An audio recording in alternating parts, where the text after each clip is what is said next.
जे बोली उजाई जान से रानो से सब जगह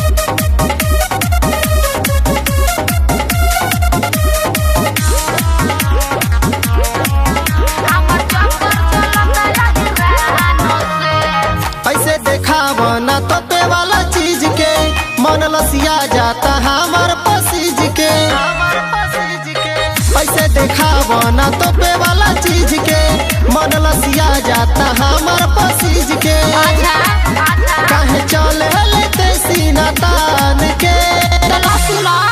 जे बोली उजाई जान से हमर चक्कर चलता हिरान से जे बोली उजाई जान से हमर चक्कर चलता हिरान से का बुझला हमर चक्कर चलता हिरान से जे बोली उजाई जान बार बार धमकी काहे तू देलू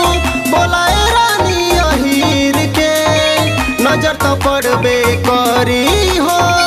चल बुझे ऐसे पहिर के बार बार धमकी काहे तू देलू बोलाए रानी अहीर के नजर तो पड़बे करी हो चल बुझे ऐसे पहिर के सुनो ये बाबू न हमारा के गोंबा हमारी यारा बन के हुसे कोंबा हमारो हिले यही से शान से चलो सुनो जे बोली उजाई जान से हमर चक्कर चलता हिरान से जे बोली उजाई जान से हमर चक्कर चलता हिरान से का बुझला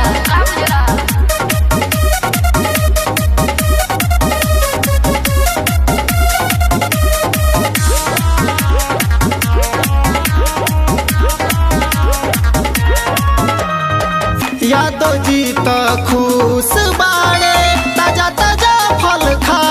के बाकी जात बताव का मरी है गड़ही में जाके यादव जी तो खुश बाड़े ताजा ताजा फल खा के बाकी जात बताव का मरी है गड़ही में जाके